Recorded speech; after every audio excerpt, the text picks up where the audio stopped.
अस्सलामुअलैकुम ख़वातीनो हज़रात, मैं आपका मेज़बान एमएच ताहिर और आप देख रहे हैं पीसफुल पाकिस्तान। इस वक्त मेरे साथ एडवोकेट फ़याज़ रामे साहब मौजूद हैं, जिनके पास एक एप्लीकेशन आती है जो कि एक बहुत ही फेमस केस था रजब भट्ट और उनके कज़न सलमान अली के ऊपर। और ये एप्लीकेशन दी गई है अदालत में। और किस चीज़ की एप्लीकेशन है, फ़याज़ रामे साहब मेरे साथ मौजूद हैं, इनसे बात करते हैं और जानते हैं कि किस चीज़ की एप्लीकेशन कोर्ट में आयशा जट की जानिब से फाइल की गई है। अस्सलाम वालेकुम। जी, वालेकुम अस्सलाम। कैसे हैं सर आप? जी, शुक्र अल्लाह का। सर मुझे बताइएगा, एक केस 6 महीने पहले क्लोज हो जाता है, तो अब किस चीज़ की एप्लीकेशन फाइल की गई है? देखिए, ये केस थोड़ा अंडरस्टैंड करने की ज़रूरत है। क्लोज़ हुआ ही नहीं है। पुलिस के पास ये पहले मैटर चल रहा था।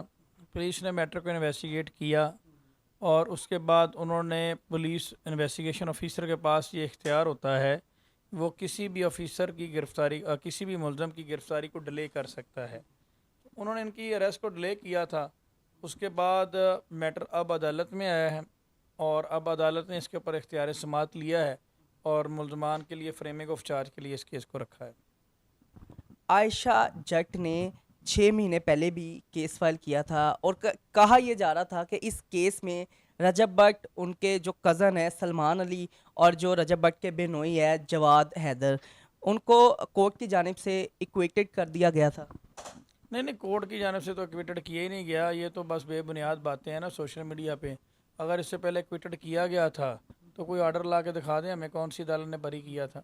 ये सारी बेबुनियाद बातें हैं कि हमें बरी कर दिया गया सिर्फ सोशल मीडिया पे अपनी फेस सेविंग करने के लिए, अपनी साख को बचाने के लिए, और कुछ भी नहीं। अदालत में तो मैटर ही अभी आया है। क्या इसका जो चलान है वो अदालत में आया? जी, अभी चलान आया ना, उसके ऊपर ही प्रोसीडिंग स्टार्ट हुई हैं। अब ट्रायल इस केस का स्टार्ट हुआ है और अदालत ने इसके ऊपर फ़र्ज़ जुर्म के लिए रखा है कि इन सारे लोगों के ऊपर फ़र्ज़ जुर्म आयद होगी। इस केस में जो पार्टी है उन्हें नोटिस कर दिए गए हैं? नोटिस कर क्या दिए गए हैं, उनकी हाज़िरी भी लगी है। लास्ट डेट ऑफ हेयरिंग पे रजब भट्ट और बाकी लोग पेश हुए थे, उनकी हाज़िरी लगी है। मुझे बताइएगा, एक तरफ है विक्टिम आयशा, जो कि शायद वो मुकाम नहीं रखती, पैसे के हिसाब से देखें एक लोअर मिडिल क्लास फैमिली से बिलोंग करती है, और दूसरी तरफ एक फेमस यूट्यूबर असरो सोख भी है, पैसा भी है, सोर्सेज भी है, हर चीज़ अच्छी से अच्छी, लीगल टीम भी हाई लेवल की होगी। तो क्या आपको लगता है कि इस केस में आयशा जो है उसको अदालत से कोई इंसाफ मिलेगा? देखें, आयशा का जो केस है अनफॉर्चुनेटली वो बहुत ही ख़राब है स्टेज पे, लेकिन फिर भी हम इसमें अपनी बेस्ट एफर्ट करेंगे और अभी भी इसमें कुछ ऐसी चीज़ें हैं इंशाल्लाह उसमें हम कोशिश करेंगे कि विटनेस अभी भी अपने जो विक्टिम है वो अभी भी अपने स्टेटमेंट पर कायम है। मेडिकल उसको सपोर्ट कर रहा है। जो नक्शा जिस जगह पे रेप हुआ है वो नक्शा सपोर्ट कर रहा है और बहुत सारी चीज़ें हैं जो उसके पास एविडेंस मौजूद हैं। हाँ, ये बात दुरुस्त है कि कोई स्ट्रॉन्ग एविडेंस मौजूद नहीं है, लेकिन एविडेंस मौजूद हैं जिसके ऊपर अभी भी सलमान की हद तक सज़ा करवाई जा सकती है। जो आयशा का मेडिकल हुआ है वो नेगेटिव है या पॉजिटिव? नहीं, उसमें रेप होना साबित हुआ है, मेडिकल में रेप होना साबित हुआ है।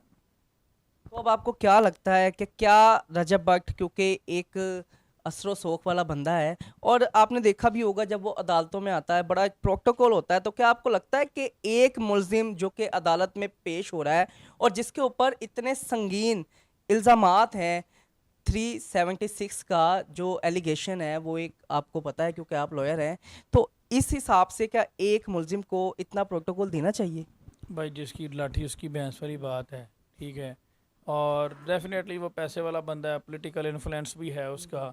उसके पॉलिटिकल लोगों के साथ भी एफिलिएशन अच्छी है। आपको पता है किन किन लोगों के साथ उसकी एफिलिएशन है और उन लोगों के साथ है जो अभी इस वक्त गवर्नमेंट में हैं। तो फिर प्रोटोकॉल तो मिलता ही है ना। और यही वजह कि इसकी जगह पे अगर कोई गरीब आदमी होता तो शायद वो इस वक्त जेल में होता और ये दंदनाते फिर रहे हैं सारे मामला करने के बाद भी। किसी का भी मोबाइल छीन के उसमें से सारे एविडेंस डिलीट कर दें, किसी को पकड़ के फिज़िकल असाल्ट का निशाना बना दें, ठीक है। इनको कोई पूछने वाला नहीं है ना भाई, ठीक है। और यही वजह है जो सामने है, जो विक्टिम है इस वक्त, उसको वो ना कोई इतनी एजुकेटेड है ना वो फाइनेंशियली इतनी स्ट्रॉन्ग है, तो उसको उन्होंने सोशल मीडिया पे भी डिफेम किया है और प्रैक्टिकली भी उसको अब्यूज़ किया है। तो इंशाल्लाह अब इसमें जितनी भी अगर विक्टिम अपनी बात पे स्टैंड रही तो इंशाल्लाह जितनी भी एफर्ट हो सकी वो करेंगे और इन सबको कानून के दायरा कार के अंदर लेकर आएंगे। मुझे ये बताइएगा कि आयशा जट ने आपसे पहले भी 2 डिफरेंट लॉयर्स को हायर किया, तो आपका किस तरह राब्ता हुआ? क्या उसने आपको एंगेज किया? और किस तरह से आप देखते हैं कि इस केस में अभी भी कुछ ऐसी चीज़ें हैं जिसकी वजह से हम इसको जो है फर्दर आगे लेके चल सकते हैं? जिनको पहले हायर किया था ना, बस उनको तो बस हायर ही किया था, वो बस हायर ही हुए थे। ठीक है, 164 उनकी बस सबसे अच्छी क्वालिटी पता क्या है कि वो इस केस में बस हायर हुए थे। ठीक है, माजरत के साथ मुझे ये दुख हो रहा है ये बात करते हुए। एक 376 का केस है और इसको इस तरह से डील किया गया जैसे ये मोबाइल चोरी का केस हो। ऐसे कोई वकील किसी केस को मोबाइल चोरी के केस को भी नहीं डील करता जैसे ये रेप के केस को आयशा की तरफ से डील किया गया। और इसी वजह से मैंने इस केस को बतौर चैलेंज लिया है कि यार इस लड़की के साथ इतनी नाइंसाफ़ी कि इसके साथ तो रेप हुआ ही हुआ है, इसकी फ़ाइल के साथ भी रेप किया गया है। ठीक है, इसकी फ़ाइल के साथ जो नाइंसाफ़ी हुई है ना, वो एक वकील ही समझ सकता है। ठीक है, और किसने कितने कितने पैसे लिए हैं और क्या क्या किया है वो सब हमें पता है। ठीक है, कोई ढकी छुपी बात नहीं है। और किस किस तरह से इन्वेस्टिगेशन हुई है ना, ये आने वाले वक्त में सारी चीज़ें हम आप लोगों के सामने रखेंगे, हम अपनी तरफ से उसमें बेस्ट करेंगे। तो बात करने का मकसद ये है कि आप मुझे एक बात का जवाब दें। एक लड़की है, वो रेप की विक्टिम है। ठीक है, अदालत में उसका 164 का बयान है, मुखालिफ साइड के ऊपर के बासर शख्स है, पैसे वाला बंदा है। ठीक है, बड़ी बड़ी गाड़ियों में घूमने वाला, करोड़ करोड़ 2-2 करोड़ के बाइक रखने वाला बंदा उसके मुखालिफ साइड पे है। लीगल टीम उसकी वो है, वो वकील साहब हैं जो एक केस की फ़ीस जो है वो मोर देन आप कह लेंगे कि 1 करोड़ ऐड करते हैं। ठीक है, 50 लाख करोड़ से कम उनकी फ़ीस नहीं है। उस वकील के अगेंस्ट जो इस मोहतरमा के जो वकील हैं, 164 का जो स्टेटमेंट है उस दिन पेश ही नहीं हुए। तो मैं तो फिर यही कहूँगा ना कि बस वो हायर ही हुए हैं। ठीक है, और उन्होंने इसको पूरी तरह से खीर तैयार करके उनकी प्लेट में रख दी कि ये लें 164 के बयान पे, जो आपने पहले फिज़िकली अब्यूज़ किया, अब अदालत के अंदर जो रेप करना है वो करें। ठीक है, और माशाल्लाह से मियां अली इशफाक साहब एक बेहतरीन वकील हैं और उन्होंने बेहतरीन वकील होने का हक अदा किया है। उन्होंने फिर 10 सफ़ों की जरा की आयशा के ऊपर। उन्होंने फिर अपने पूरा जो कानून की पढ़ाई बाहर से पढ़ कर आए थे ना, वो सारा कानून एक ही दफ़ा इसके ऊपर इस्तेमाल किया है। उसके बाद ये केस अब मेरे पास आ गया। ठीक है, तो बैड लक हमारी ये है कि हमें ये तबाह और मुर्दा किस्म का केस मिला है, लेकिन अच्छा वकील वही होता है जो मुर्दे में जान डाल दें। तो जो इन्होंने हमारे जुडिशल सिस्टम को नॉन सीरियस लिया हुआ है या ये चीज़, उस चीज़ की परमिशन कभी भी नहीं दी जाएगी। और अब इस केस में इंशाल्लाह प्रैक्टिकल एफर्ट्स नज़र आएंगी। अब आपको लगता है कि अदालत की जानिब से, क्योंकि आयशा एक लोअर मिडिल क्लास है और दूसरी तरफ रजब भट्ट है, फेमस यूट्यूबर है, और रजब भट्ट का कज़न इस तमाम मैटर में इन्वॉल्व है, और जो एफआईआर के मुताबिक इसके तमाम रजब के दोस्त हैं उन्हें भी नामजद किया गया है कि ये भी एविडेंस जो है डिलीट करने में उसके साथ शामिल थे, तो क्या इन तमाम लोगों को भी अदालत ने तलब किया है? डेफिनेटली किया, क्यों नहीं तलब किया? तलब किया, क्यों नहीं किया? तलब किया तो आ रहे हैं और हाज़िरियाँ लगवा रहे हैं भाई, और इन सब लोगों को तलब किया गया है। मुझे बताइएगा, क्या इतना आसान है? पाकिस्तान के कानून में कोई ऐसी शिक मौजूद नहीं है कि कोई भी किसी का मोबाइल पकड़ के उसका डाटा रीसेट कर दे या डिलीट कर दे? तो ये ऐसा पॉसिबल है? इनके लिए आसान है, बासर लोगों के लिए आसान है, बासर लोगों के लिए। मेरे लिए तो आसान नहीं है, मैं हालांकि वकील हूँ, मैं ठीक है, मेरे जैसे बंदे के लिए तो आसान नहीं, लेकिन क्रिमिनल शख्स के लिए कोई मुश्किल काम नहीं। इनके लिए ये आसान है। और उसके बाद उस पर बेशर्मी से, डिटाई से सोशल मीडिया पे आके ये कहना कि तुमने जो करना होगा कर लेना। ठीक है, ये उसको कहना जो आपके केस का मुद्दई है, क्या ये हरासमेंट के ज़ुमरे में नहीं आता? ठीक है, तो ये बहुत सारी चीज़ें इस केस में हैं जो हुई हैं, जो बेज़ाब्तियाँ हैं, वो हमारे सामने हैं, वो उनको भी पता है, हमें भी पता है। इंशाल्लाह उसको जिस तरीके से भी क्योर किया जा सकता है वो करेंगे। और जो जो लीगल ऑप्शन हमारे पास रह गई हैं, अब जो 1-2 ही रह गई हैं, उसको यूज़ करेंगे और इसमें दोबारा जान डालने की कोशिश करेंगे।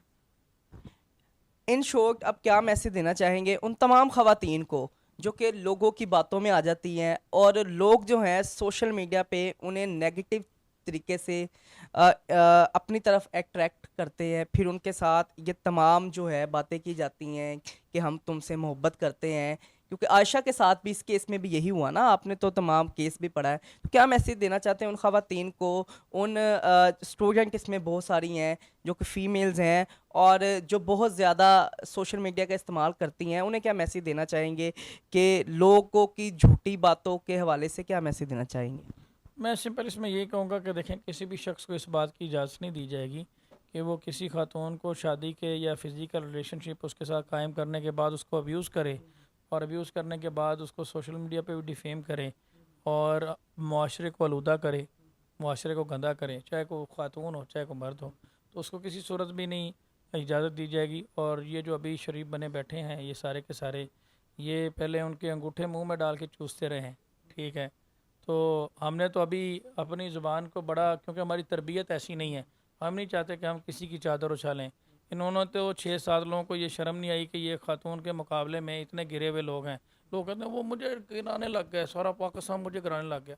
भाई तुम खुद ही बहुत गिरे हुए बंदे हो। तुम एक लड़की जिसके कोई ना आगे ना पीछे, उसके मुकाबले में 6-6 बंदे हो भौंकने वाले, 6-6 लोग सोशल मीडिया पे बैठ के भौंक रहे हो, ठीक है, और ख़ुद को तुमको बड़ा कद काठ वाला कहते हो, ठीक है। और अगर आप इतने ही कद वाले थे तो क्या आपका इतना ही म्यार गिर गया था कि आपकी नौबत ये आ गई कि आप उसका अंगूठा तक चूसते रहें, ठीक है। जब आप अंगूठे चूसते रहे उस वक्त वो नेक प्रवीण थी, अब उसने जाके केस फाइल कर दिया तो अब आपके अगेंस्ट होगी, अब आपको तकलीफ पहुंच गई है। तो किसी भी शख्स को इस चीज़ को माशरे को आलूदा करने की परमिशन नहीं दी जाएगी। इंशाल्लाह आने वाले वक्त में आप देखेंगे जो लीगल रेमडीज बनेगी वो उसको अवेल करेंगे, लेकिन शर्त यह है कंप्लेनेंट अगर खड़ी रही तो। क्या आपको लगता है इस केस का जो मरकज़ी मुलजिम सलमान है उसको सज़ा भी होगी? ये तो अदालत की जुरिस्डिक्शन है, अदालत का प्रेरोगेटिव है, उसके ऊपर मैं नहीं कह सकता कि क्या होगा, ठीक है। लेकिन ये है कि इंशाल्लाह हम उसमें मैक्सिमम एफर्ट करेंगे और सज़ा होगी, क्यों नहीं होगी। लेकिन सज़ा जज़ा देना तो अदालत का काम है, हमारा काम अदालत में केस पुट करना है, वो हम करेंगे और वो आपको करते हुए भी नज़र आएंगे। बाकी जज़ा सज़ा का इख्तियार अदालत का है, जब मेडिकल इन जब एविडेंस इन लाइन आएंगे तो फिर सज़ा कैसे नहीं होगी। ये नाज़रीन एडवोकेट फ़याज़ रामे साहब मेरे साथ मौजूद थे। इनकी तमाम तर आपने गुफ्तगू सुनी कि आयशा जट ने केस रीओपन की, एप्लीकेशन दी और मुल्ज़मान को तलब भी कर लिया गया है। अब यहाँ पे देखना ये है क्या इस केस में, क्योंकि आयशा जट एक लोअर मिडिल क्लास फैमिली से बिलोंग करती है, जबकि रजब भट्ट एक फेमस यूट्यूबर है, सोशल मीडिया इन्फ्लुएंसर है, और फिर उसके जो दोस्त हैं जिनमें उसका बिनोई शामिल है, सलमान हैदर जो उसका कज़न है वो शामिल है। अब यहाँ पे इस केस में देखना यह है कि क्या कानून सबके लिए बराबर है, क्या आयशा जट को इंसाफ मिलेगा या नहीं, यहाँ पे सवालिया निशान है। लेकिन एडवोकेट फ़याज़ रामे साहब का ये कहना है कि हमारी जो अदालतें हैं उनके पास ये इख्तियार है कि अगर कोई गलत काम किसी के साथ हुआ है, कोई ज्यादती हुई है, तो अदालतें इंसाफ देंगी। अब यहाँ पे हम ये देखेंगे कि इस केस में भी इंसाफ होगा या नहीं। इसी के साथ अपने मेज़बान को इजाज़त दीजिए। अल्लाह हाफिज़।